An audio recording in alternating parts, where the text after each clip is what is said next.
Rebuild വയനാടിനായി ഡിവൈഎഫ്ഐയുടെ 24 മണിക്കൂർ cafe തുറന്നു. മാവേലിക്കര നഗരത്തിൽ ടൗൺ വടക്ക് മേഖലാ കമ്മിറ്റിയാണ് കഫേ തുറന്നത്.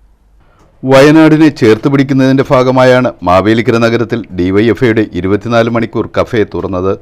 CPM Mavelikkara area secretary G Ajayakumar ഉദ്ഘാടനം ചെയ്തു.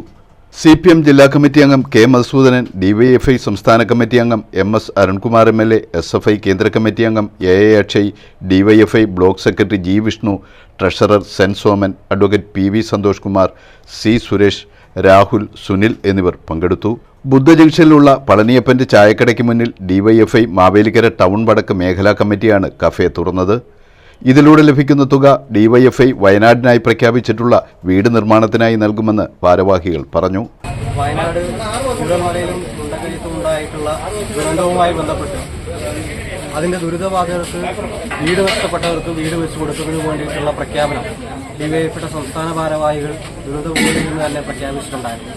അതുമായി ബന്ധപ്പെട്ട് നമ്മുടെ ഡിവൈഎഫ്ഐയുടെ മുഴുവൻ ഘടകങ്ങളും വ്യത്യസ്തങ്ങളായിട്ടുള്ള ചലഞ്ചുകൾ ഏറ്റെടുത്ത് സ്ക്രാപ്പ് ചലഞ്ചും അതുപോലെ തന്നെ വിവിധ ഇനങ്ങളായിട്ടുള്ള ചലഞ്ചുകൾ ഏറ്റെടുത്തുകൊണ്ട് ആ ചലഞ്ചുകളിൽ നിന്ന് ലഭിക്കുന്ന പൈസ ഈ വീട് നിർമ്മാണത്തിന് വേണ്ടിയിട്ട് കൊടുക്കുന്ന ഒരു ക്യാമ്പയിനാണ് നമ്മൾ ഏറ്റെടുക്കുന്നത്. അതിന്റെ ഭാഗമായി ഡിവൈഎഫ്ഐ മാവേലിക്കര ബ്ലോക്ക് കമ്മിറ്റി കീഴിലുള്ള ഡിവൈഎഫ്ഐ ടൗൺ വടക്ക് മാവേലിക്കര ടൗൺ വടക്ക് മേഖലാ കമ്മിറ്റിയുടെ നേതൃത്വത്തിലാണ് ഇപ്പോൾ ഇതുപോലെ ഒരു 24 മണിക്കൂർ കഫേ എന്നൊരു ആശയം മുമ്പോട്ട് വെച്ചിട്ടുള്ളത്. 24 മണിക്കൂറിൽ ലഭിക്കുന്ന ചായയ്ക്കും കാപ്പിക്കും ലഘുഭക്ഷണത്തിനും പുറമെ രാജാ രവിവർമ്മ കോളേജിലെ ചിത്രകലാ വിദ്യാർത്ഥികൾ നേതൃത്വം നൽകുന്ന തത്സമയ ചിത്രരചനയും ഫോട്ടോഗ്രാഫിയും പൂർണ്ണസമയം ഉണ്ടാവും.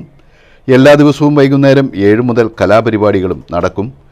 വൈകിട്ട് 6 മുതൽ പുലർച്ചെ 2 വരെ തട്ടുകടയും പ്രവർത്തിക്കുമെന്ന് മേഖലാ ഭാരവാഹികൾ പറഞ്ഞു. News bureau, Mavelikkara.